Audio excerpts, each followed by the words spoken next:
to ask afterwards. Well, So, live. yes, you never know. Okay, Vicky's telling me that we're live.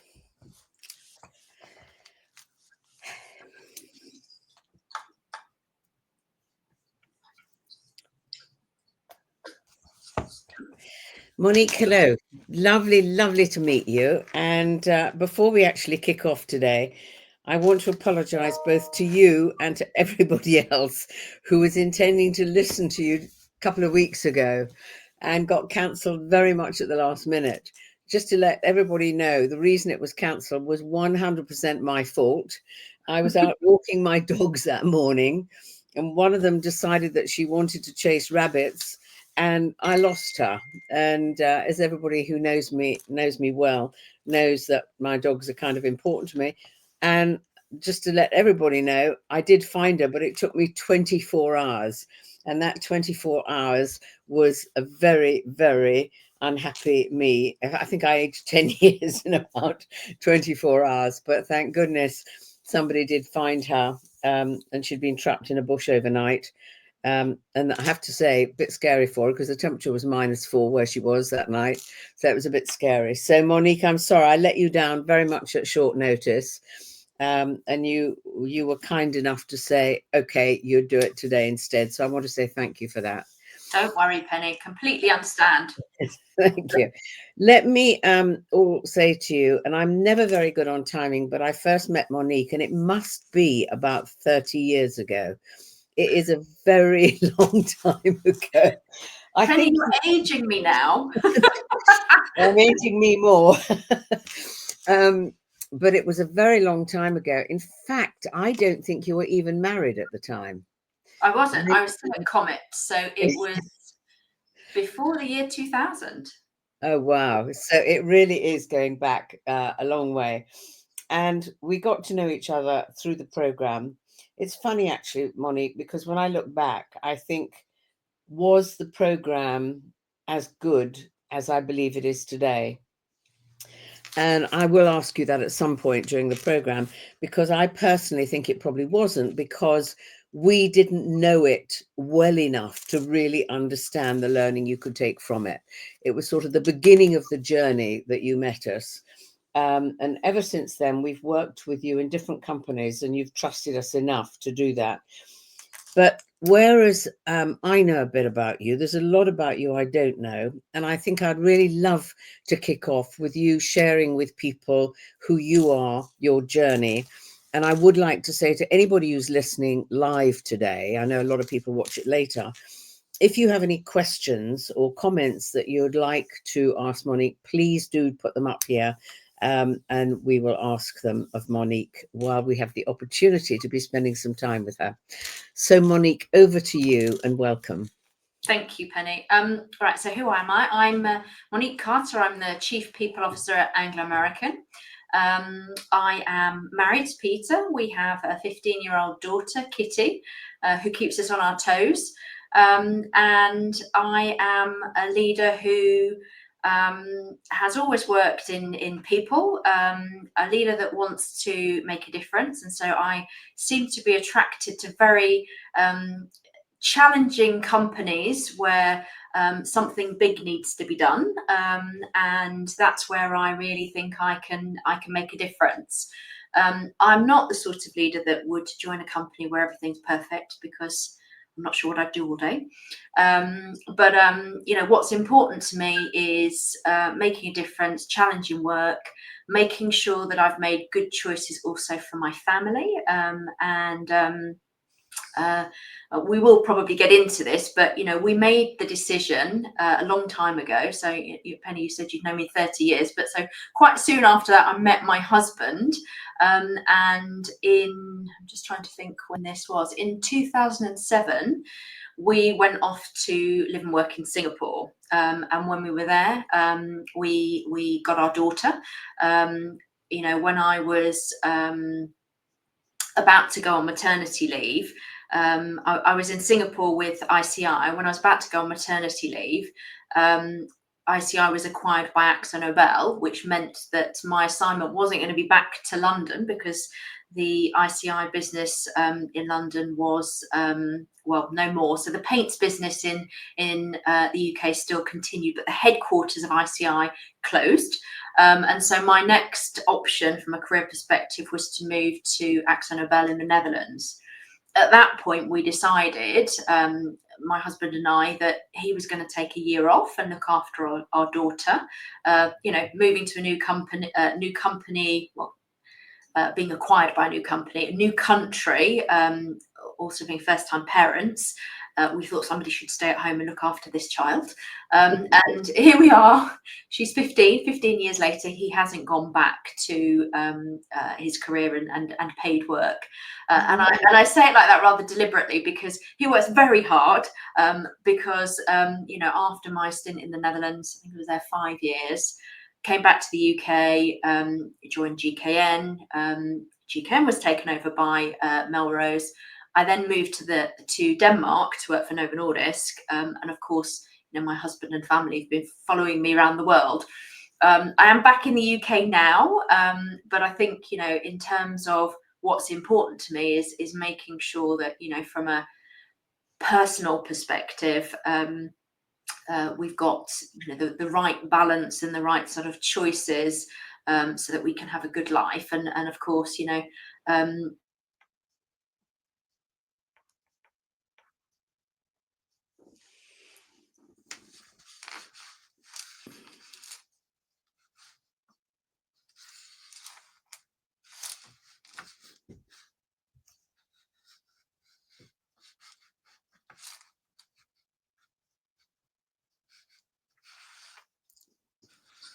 can you still hear me? It just went all strange. Yeah, it went all strange and you froze completely, and I have no idea why. I'm trying to see if it's here. I don't think it is. Okay, we're back on at the moment. I'm trying to see if I've got a problem here, because I'm actually plugged in live, and you won't have a problem because you're, I imagine, are you at home or are you at Anglo I'm in the today? office. Yeah, I'm in the You're in office. the office. So the tech should work this end. Okay, let's hope that that's not too much of a problem here. You never know with these things. Okay, Vic sent a message saying, yes, she thinks we're okay again. Sorry about that, Monique. Just go back a little bit. You were talking about how you were now back in the UK and how Peter is still doing that very important job of bringing up your daughter. Yes, yeah. You know, one of the decisions that we made as a family was to come back from Denmark to the UK. We went there for Novo Nordisk. Soon after, there was COVID. So my daughter had moved to the international school, but then, you know, homeschooling, completely different educational system. So we made a choice that Peter and Kitty would go back to the UK, and then I would commute. And, you know, from a long-term sort of work-life perspective, we decided that actually it would be better if I also returned to the UK. And that's when I made the decision to leave Novo Nordisk and to join Anglo American. So I think, you know, demonstrating who I am, it's really important the work and the life can, you know, be aligned and are in sort of harmony. I have to say, for people to hear this, they may think that you now have got a UK job. You may be based in the UK, but blooming heck, you're not in the UK an awful lot of the time. You're traveling globally. Yes. Yeah. So the week before last, I was in Peru. You know, we've got business in Chile, Peru, Brazil, South Africa, Australia, UK, obviously, and we've got projects, discovery and exploration projects all around the world, and a number of joint venture partners. De Beers is currently also part of the Anglo American group, and they also have operations in Canada and Botswana, Namibia, other places in Southern Africa. So yes, a lot of travel. But honestly, Penny, I love the travel. It's one of the great parts of my job where I get to, you know, go out there and meet the people who work in our businesses, the ones that are actually helping us, you know, make money as a company, and keep us afloat. And you know, I love the ability to meet different people, different cultures, understand, different ways of working.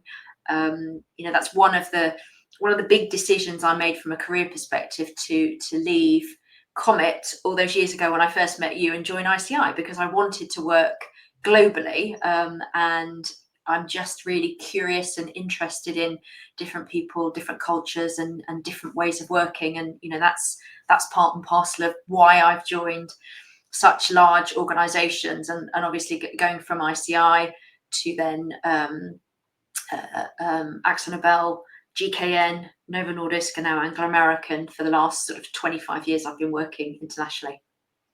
One of the things I'm curious about when you work internationally, I mean, I know, having known you for some time, I know how important having the right culture is to you. How do you manage to make that work when you've got an international company and at some level you want to have, if you call it a global culture, an organizational culture, when you've got so many different cultures? How do you begin to align that? It's a question I ask myself sometimes. I mean, I think there are national cultures that in a global world we have to recognize and we have to appreciate. But then there are organization cultures which are about who we are and what we stand for. There are some sort of foundational things that need to be true. And I've worked for all kinds of different companies.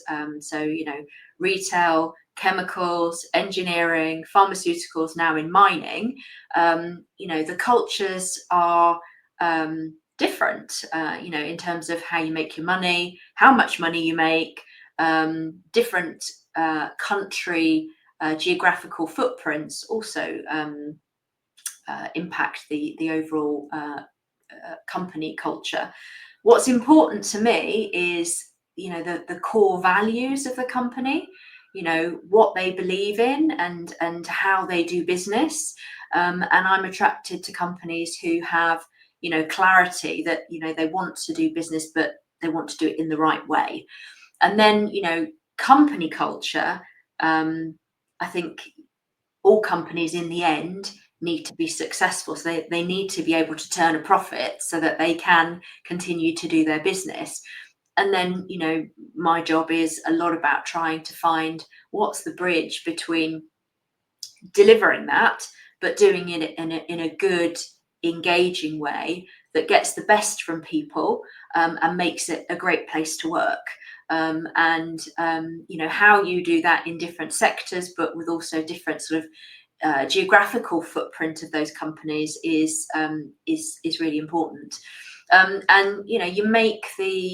You make the assessment by going out, spending time with the people, understanding where we operate, what the specific nuances are, and making sure that everybody has a voice.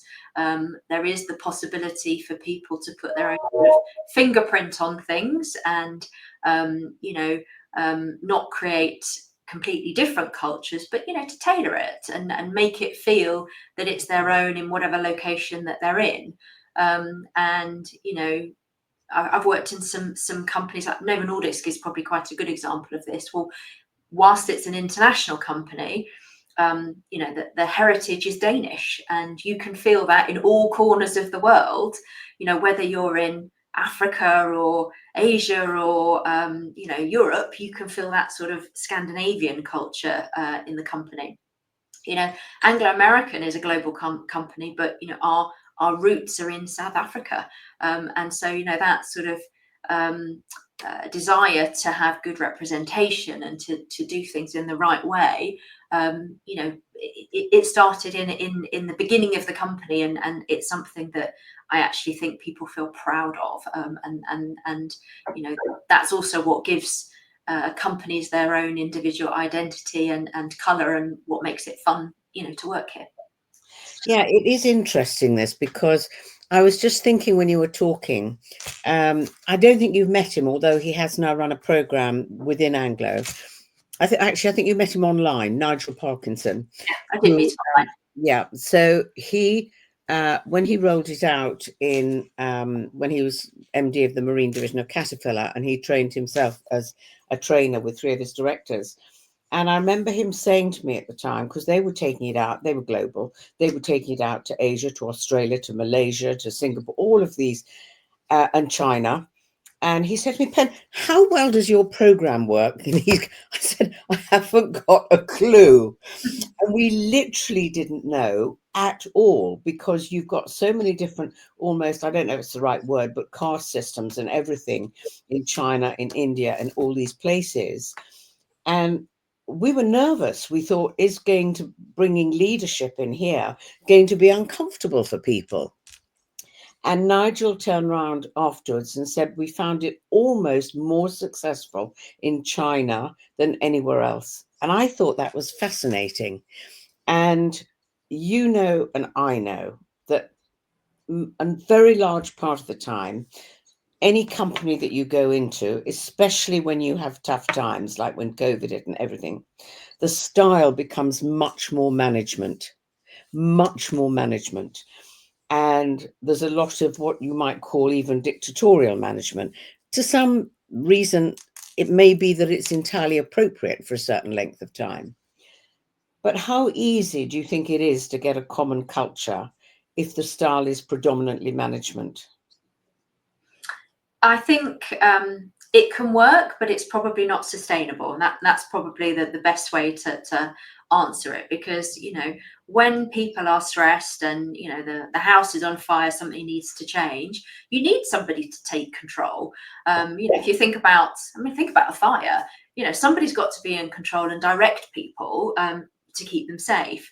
But that's not really how the world works from a sustainability perspective. If every time there's a crisis and you rely on that kind of tell, it means then it's more difficult for people to think about their role in the future and being able to do it for themselves. And that's where leadership has to come into this. So I think there's probably a shelf life, and you need to recognize that if you want a culture to be enduring, then you need more focus on what it takes to be sustainable, which is more about leadership and less about tell.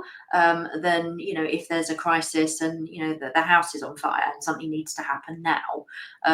But I think COVID is probably a great example of that, isn't it? The world took control and we were told what to do and we got through it. But after the event, a lot of questions around, how did this happen and what needs to be different, and what did we learn from this so that we can avoid that the same issues happen again in future. Yeah, one of the things and I'd like to share this with people because I think it's important, and I think in this you're quite unusual. Quite often when there's massive change going through an organization, doesn't matter what it is, like COVID, reorganization, whatever the reason is, but really, really big change. Almost always, doesn't matter who you're attempting to do business with at the top of the company, they'll say, we need to get everything sorted first, then we'll bring leadership in, which to me is, oh, hang on, however difficult it is, you need it now. That's where you are very unusual. You're saying, no, doesn't matter what's going on, doesn't matter what the chaos is, it's now we need us to get us through the chaos, rather than bringing it in as now we'll tick the box, give them the leadership skills. Perhaps you'd like to talk a little bit about that, because you are unusual in this. I don't know whether I'm unusual or not, Penny, but I do believe that you get the kind of leadership that you create yourself. So you either think it's important, you invest in it, and you make sure that people have got the capabilities, they've got clarity around the expectation, you've got the systems and processes to make it work in this sort of broader ecosystem of things. But you can't. It's a bit like your question before about can telling work or do you need to think about investing in leadership so that it's more sustainable?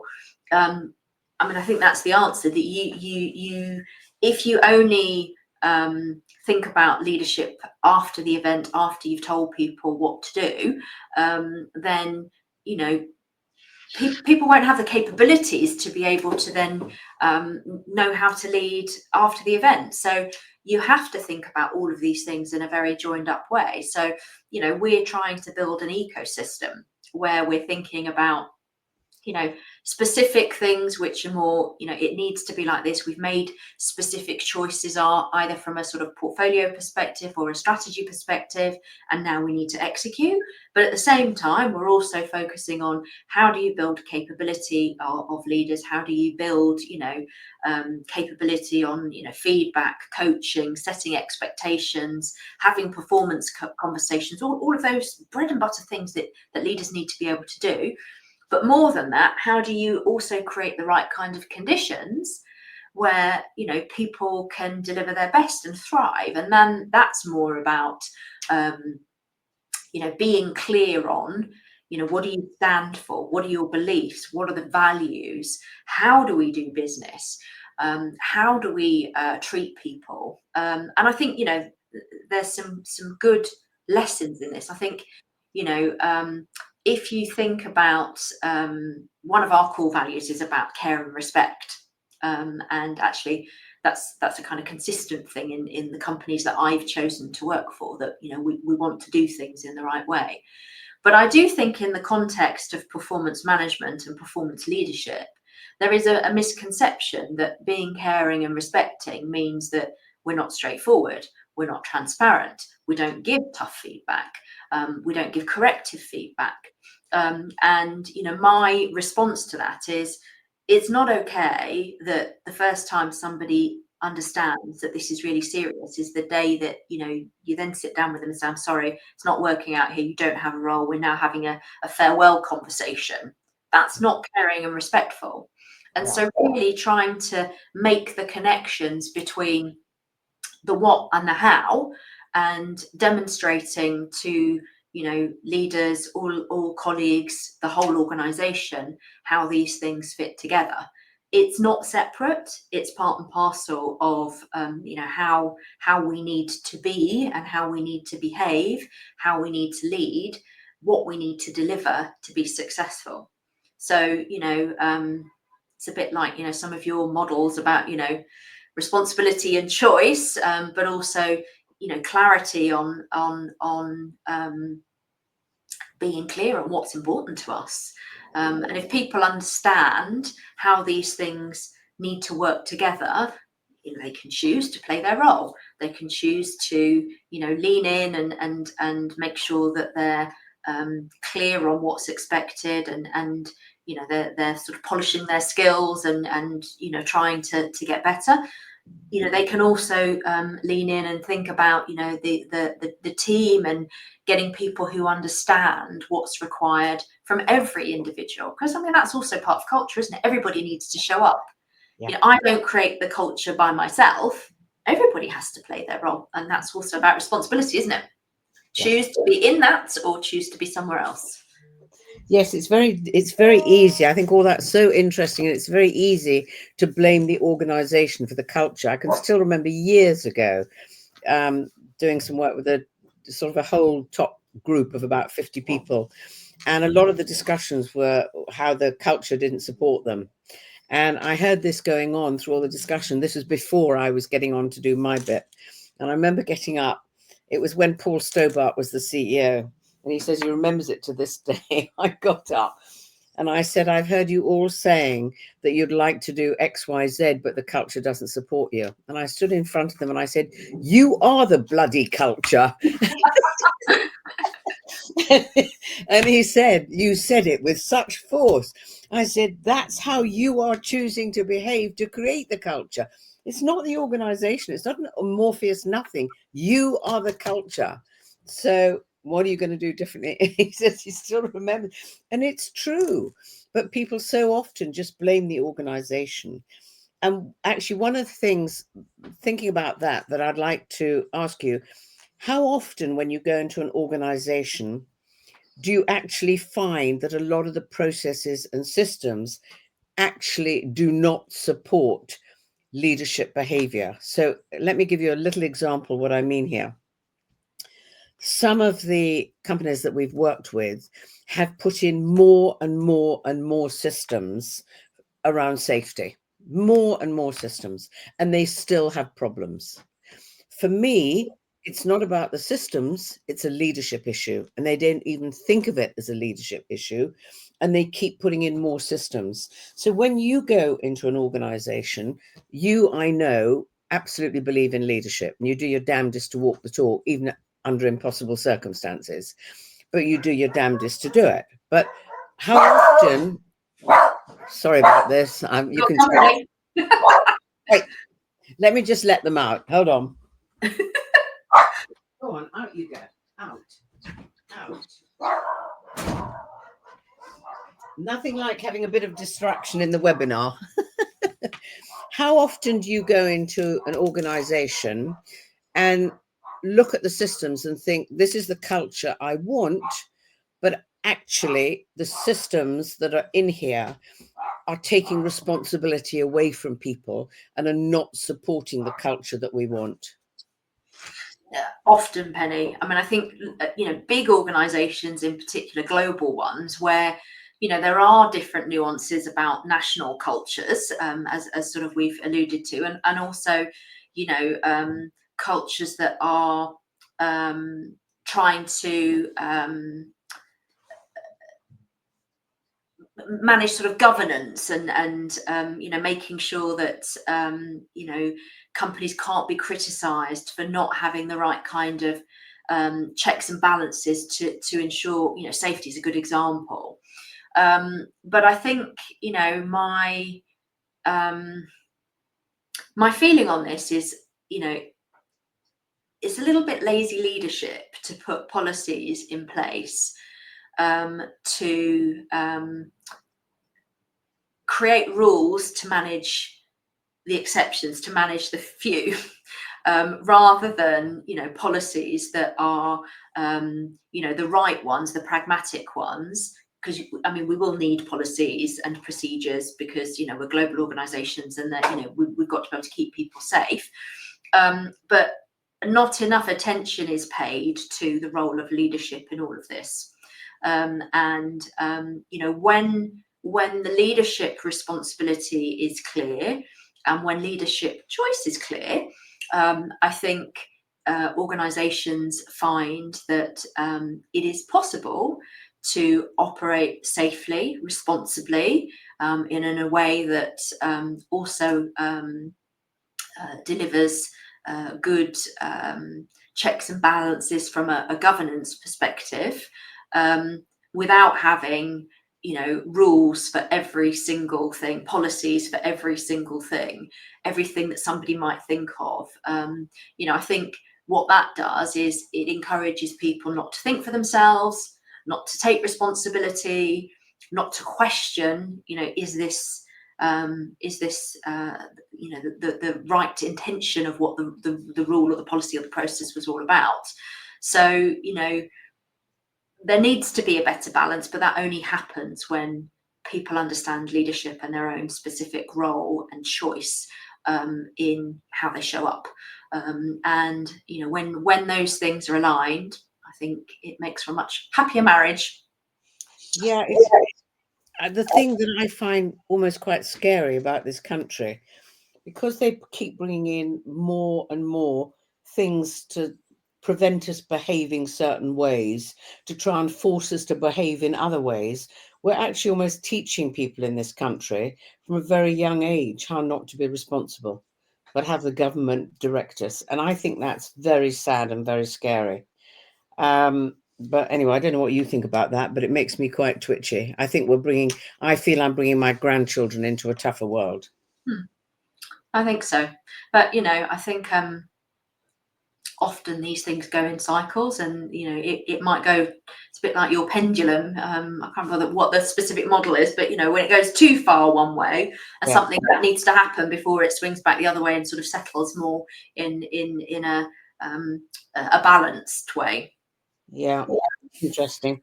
Let me ask you another question.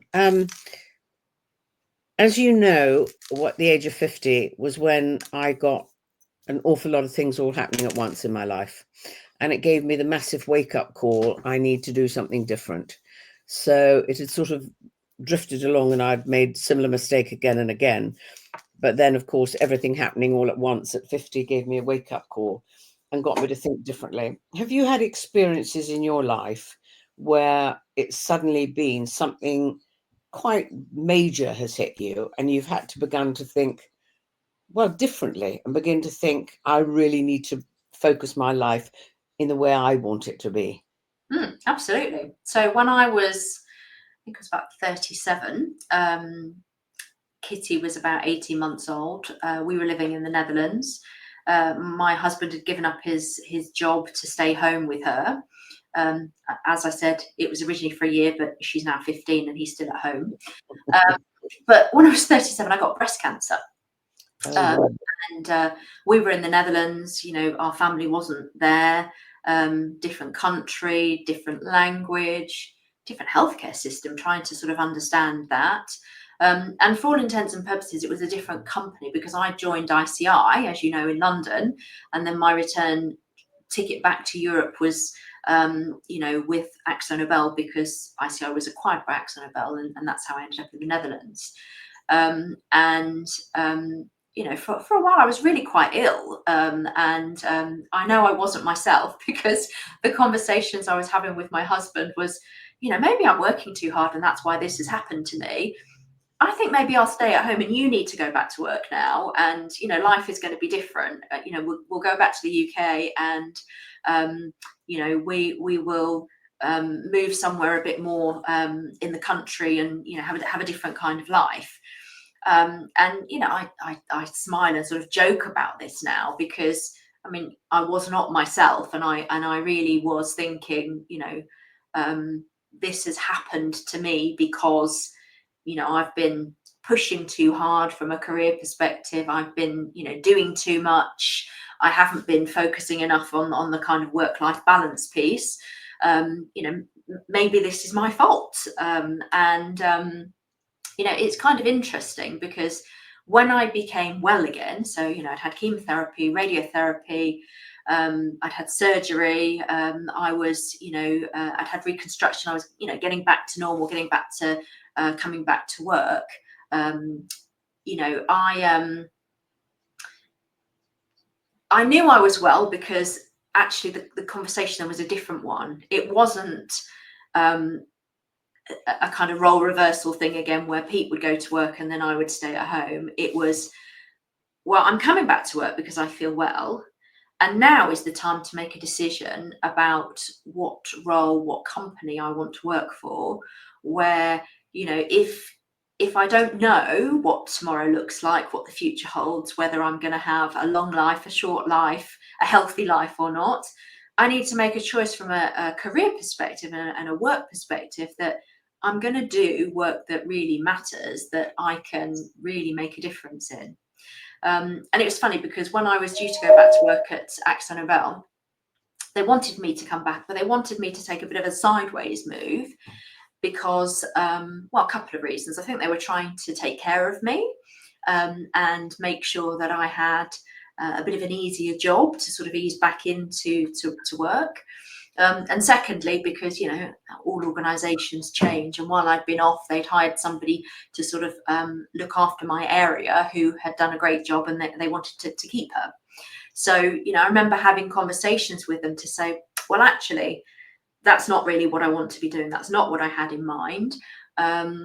You know, it's fine that you've got this other person. I'm not going to make things difficult for you, but I'll be on my way now. I'm going to find another role, a role that's a better role, in my opinion, and a role which I feel matches, you know, the sort of challenge capability balance that I feel I've got to give. And I mean, it was a very difficult decision to make, and not for me, but for Anglo American at the time. They couldn't believe that I would make this decision. They thought I was absolutely crazy.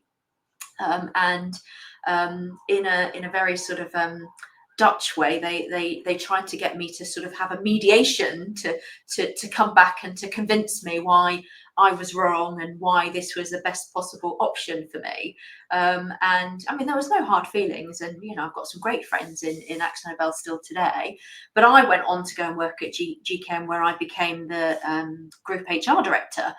So a bigger job, and I think this sort of experience, where I'd been ill, really made me be clear on what is it that I want to have in life. So whether it's family or whether it's work, the nature of the work, what my contribution is, where I can add value that others can't, and it made me really be clear on what are the choices I was prepared to make.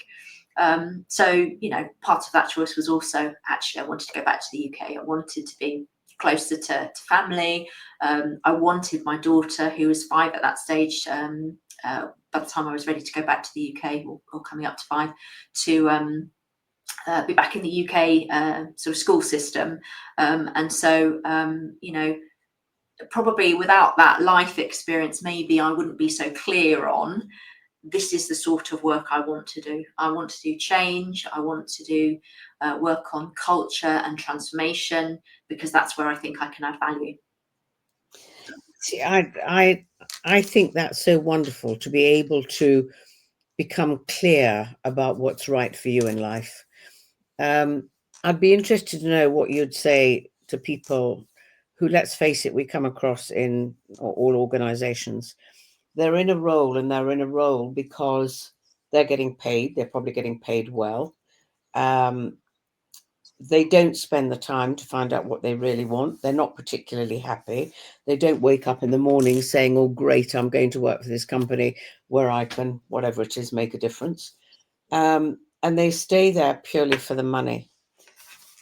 What would you say to people who stay for reasons that are not fulfilling to them as individuals? I think really they need to reflect on what's important to them. You've got some quite good exercises to do that as part of your program. I think, some sort of questions on, what are your values? What are your beliefs? What's really important to you?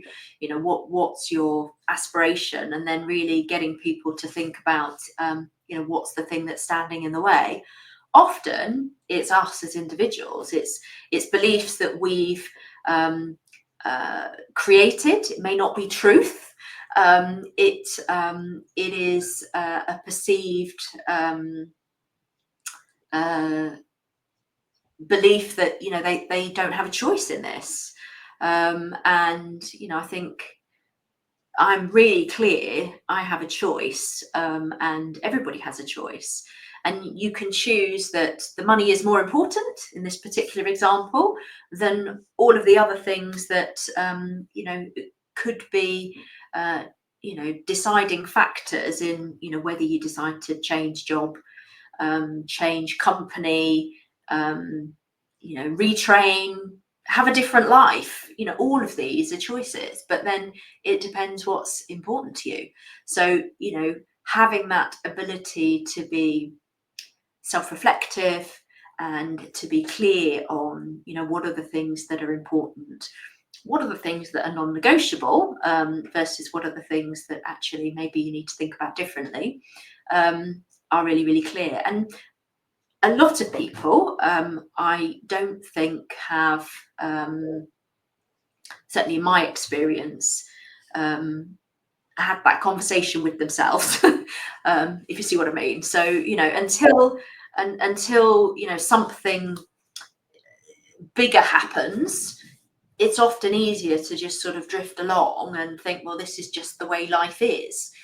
Having had a big thing happen to me, and similar to you, sometimes that gives you the opportunity to just pause and reflect and really think more deeply about what really is important. And when you've been sick, I think you have a different perspective on well, is it life-threatening or not? Versus, if you're cozy and comfortable and, that's never been a question, maybe it's not something that has been triggered in so much as, is this the life that I want? It's interesting. I was walking home yesterday and I heard somebody talking on their mobile phone walking along, and this lady was saying to a friend, I feel really a bit sort of not myself, a bit discombobulated. I really like that word. I could sort of hear only one side of this conversation. She sort of said, I don't really know where I'm going, or if this is the life that I want to have. This lady was actually quite young. I mean, she was, several years younger than me, maybe 30 something. And I thought, this is actually a great conversation that you're having. That obviously something has happened where you've considered this, and sometimes things happen in life, whether it's companies changing hands, acquisitions, mergers, demergers, that sort of thing, whether it's roles becoming redundant, restructuring, maybe it's health, maybe it's family, could be other significant life events, like deaths, marriages, divorces, those sorts of things. Sometimes these things are really good opportunities for people to reflect. And if there hasn't been a big life event, just by deciding to do something a bit different, have a week off, go on holiday yourself, have a retreat, do mindfulness, really think about these things, read your book. These are other ways that people can sort of take stock of, am I happy, comfortable with the choices that I've made up until this point?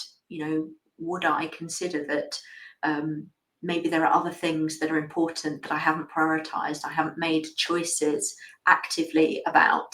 Doing that, I guess, while there isn't a sort of life crossroads, is probably a much healthier way of actually doing it, where you're sort of allowing yourself to be more open to these things, rather than something happens and then you're triggered into sort of leaning into this space. That's my reflection on it. I think it's interesting. I never know really the big differences between Gen Z, Gen Z, Gen X, Y, whatever it happens to be. But I do think that the younger generation are becoming much more ready to step away from where they're not happy and say, we're going to look for something else. Absolutely. I think COVID has been a real trigger for that. And I mean, it's not only younger people or people newer to the workforce. I think it's, even older people like me realized actually you can actually get a lot of things done differently when you're forced to give it a go. It's interesting because obviously there's a conversation about do people should people go back to the office rather than have flexibility and hybrid working and so on and so forth. And some of this is also sort of coming up again because of Trump and what's happening in the US, and sort of U-turns on some of the policies that maybe previously had been adopted under the guise of this is good for diversity. Flexibility, for example, of working location, working hours. I have a bit of a different view on this. I think those policies which are about flexibility are actually good for everyone. It's not only about being good for women, it's actually good for all employees, whatever age, whatever gender, whatever nationality, location, because people have a different perspective on choices and work-life balance because of COVID. And if we think about how things were when you and I first started out in the sort of world of work. You know, you got promoted and you got opportunities by, you know, working your socks off, you know, compromising on other aspects of life, in a way that I think we know today now could have been different. So, you know, I do think actually having connection with your colleagues and, you know, collaborating and being together is really important for culture, for creativity, for a sense of belonging, for ensuring that leaders lead in a way that's not transactional and is about leadership and not management. But that doesn't mean everybody needs to follow the same, you know, 9 to 5, you know, working practice, always in the office, as it was, you know, a long time ago. I think, you know, it is possible to create those, you know, aspects of culture, connection, you know, sense of belonging, you know, opportunity to learn from others by having flexibility. But I think it's our job to actually talk about the kind of conditions and to create those conditions, rather than talk about days in the office, or it needs to be one way versus another way, because also that's a little bit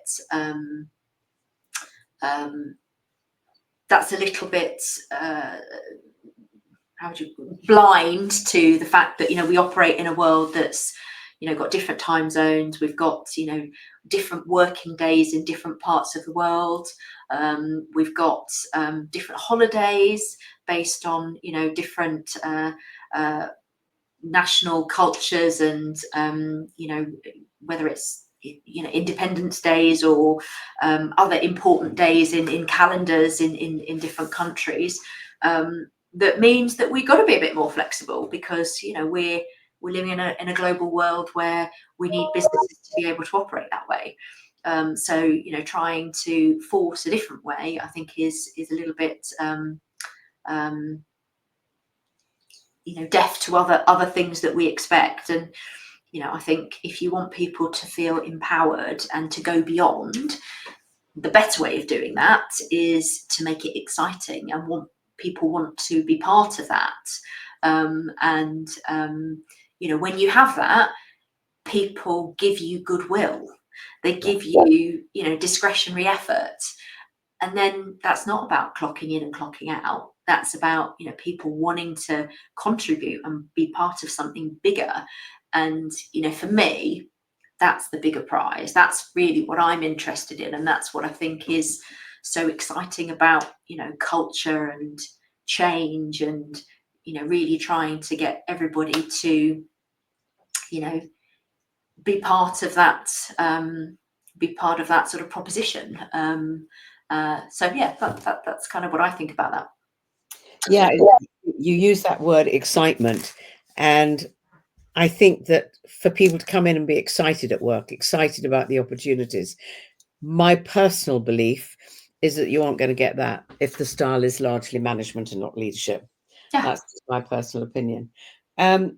One of the things, and you know what my thoughts are on this, I don't believe that leadership is about a set of skills that you've got to remember to pick the toolbox up before you walk into the workplace. How much do you think that leadership actually impacts every part of your life? Home, work, everything. It's all the same.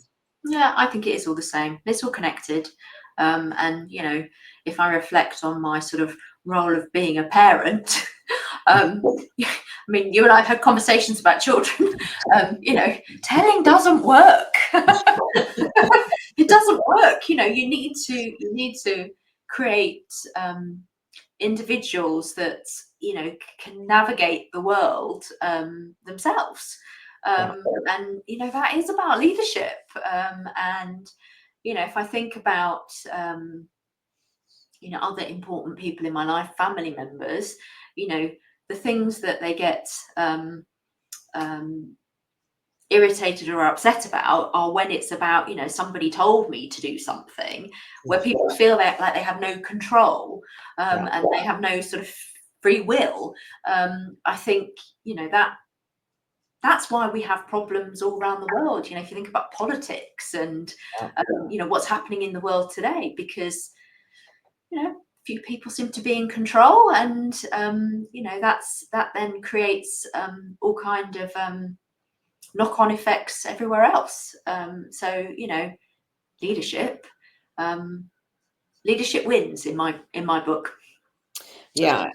Just, Monique, we haven't got very long now. We've only got 10 minutes. This is, as far as possible, people fascinated to hear what you in a leadership role, what you think about it. If you wanted to leave everybody who's listening here, one or two things that you think are absolutely key to being an outstanding leader, what would you like to leave people with in terms of, it may be what they want, what you encourage them to do more of. It may be along the lines of, I suggest you stop doing this, or it could be something you say, if you do whatever. But what are things that you think are so impactful that if they began to do or not do these things, could make a real difference to every part of their life? So, I mean, there's a few things. So listening is really important. And I think if you think about management versus leadership, management is a lot of telling, and leadership really requires you to listen, to seek to understand, so that you can play your role. That's also about really knowing people, really understanding, you know, what it is that they're doing, what it is that their issues are, where you can support them, and you know, that's also not about telling. So you know, really leaning into that so that you can play your role. And I mean, I think when you know your people, you realize that every single person is different. You know, there's individual sort of quirks, there's strengths, there's blind spots, there's so much richness in understanding the person that's sort of before you. And I don't know that, you know, people really lean into that when they think about, you know, their role in I mean, I would say leading others, but also being with others, because that's important in the context of, you know, every single person that you meet in everyday life. And you know, if you lean into that, if you lean into relationships and you know, every encounter that you have with another human being in that way, then I think it makes for a happier life. You know, it's small things, you know, whether you greet people, whether you know, you know, people who are doing different jobs to you. You know, I have a chat with the cleaners all the time here in this building, and you know, they're very polite here in this building, and they call you madam, and I'm like, no, I'm Monique. You know, just, you know, I'm a human being. You're a human being. Let's just talk to each other. Right. I think show up the way that you want to be treated. Simple as that. Oh, I love that. Show up the way you want to be treated. Yeah, and I think that's absolutely right. I do think it is one of the things, it is about having the real courage to be authentic. And some people don't necessarily recognize that actually can take courage. Actually saying this is who I am can expose you to being very vulnerable. And yet, for me, there's huge strength in vulnerability. All the best leaders I know have that courage to be vulnerable and be authentic. But there are times that you can get hugely challenged by it. I'm sure there must be times now when you get really challenged. I mean, how many women have you got on the ELT? 3. Okay, out of how many? 9. Okay, so still a minority, but at least you're not the only one. But, you know, in a lot of organizations, again, women don't get the opportunity to be that senior in an organization. And so for them to then be authentic can take huge courage. Are there Yeah. occasions where you've had to really almost question yourself, widen that gap between stimulus and response Oh and gosh, start? lots. I mean, for many years, Penny, I was the only woman on leadership teams.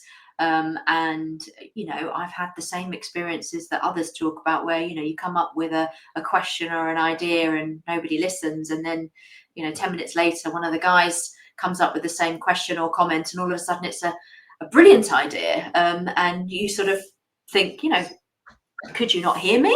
How did this happen? I think I've learned over the years, and I got feedback actually at Novo Nordisk in my last role that if I feel passionate about something, then I probably need to, in my mind, be a bit too much, be a bit too pushy, be a bit overreactive, so that people know that it's important to me.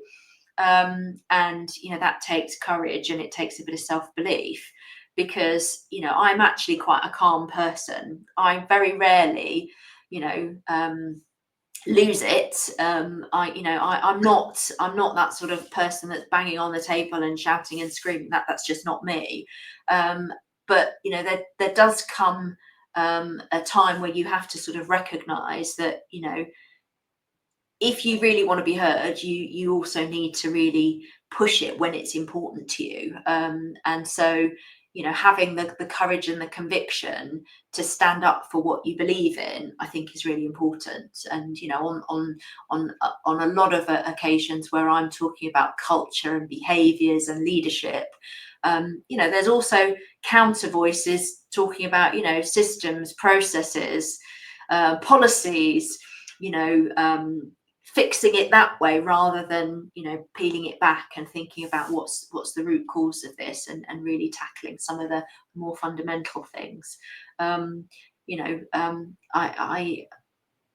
had a coach. I think you've met him, Ian Locke, and Yeah. he sort of teases me and says, if you're not sort of pushing the boundaries and sort of thinking, well, if I say this, I might get fired, you're probably not doing the job properly. So, when I'm sort of pushing too hard and I have that in the back of my mind, it sort of gives me a bit of courage to think, okay, you're not going to get fired. It is the thing that you need to do. Just do it. Yeah, and I think that is so key. And it is, I think people hold back through, well, lots of reasons, but fear or thoughts that people are going to think they're stupid. Why didn't they know the answer to that question? All sorts of stuff goes on in people's head. But Monique, I have now known you for many years. I admire you. I admire your courage. Admire one of the things I do actually really admire, and I don't know if I've ever said this to you. Some organizations, big organizations we go to work in, somebody at the top decides they want to bring us in and they just bring us in and that's it. You've never done it that way. You've always done it by asking people to go on an open program or something. And you've, from the very beginning, got people, not yourself, take ownership for saying, we really think this program can make a difference. Let's bring it in. So you've never, even in the very senior positions you've been in, you've never driven it forward. You've always involved people and got them to take ownership and responsibility. So it moves in a way that it becomes collective. People are beginning to say, my God, I can see a difference here and want it. And I think that's a really admirable approach. And I want to thank you for that, because it means that it doesn't come across as an HR driven, HR tick the box, they've said do this. It's become much more a line management, people beginning to say, wow, we can see this makes a difference. So if I haven't thanked you before, I'd like to thank you for that now. Thank you, Penny. I think it does require a bit of patience. I do sort of reflect on what's the right amount of push and pull to make things sustainable, and it's a bit like some of the other things that we've been discussing around I can push and I can tell people we are doing it, just do it, but then you'll always get the people who say, oh well, this is a once and done, this is a sort of HR fad, it's going to go away if we just sort of wait long enough. But that's not what I'm about. I really do want to change things for the better. So in my experience, getting buy-in is really critical, and that's how you get leaders to stand up. Well, it's very exciting for us because we feel we're just getting to the tipping point. So, thank you for that. It's really, well, yes. And we're very exciting that we're shortly going to be delivering the first programs in Spanish. And then not long before we then aim for Portuguese as well. So very exciting times for us. So Monique, I just want to say thank you. Thank you for your time. Apologies again for screwing up our timing before and getting you to put another time in when you're so busy. But I'd also like to say to anybody who's listening to this, Monique has very kindly said that if you do have any questions that you'd like to ask her about anything, about thoughts about bringing this into your organization, about anything about Monique and thoughts that you might like her to share with you, she's very happy for you to email her. And we will make sure at the end of this that her email address is put up. So she said she's very happy for that. So Monique, thank you very much. And thank you for choosing to continue working with us and letting us support you. It means the world to us. So thank you. Thank you, Penny.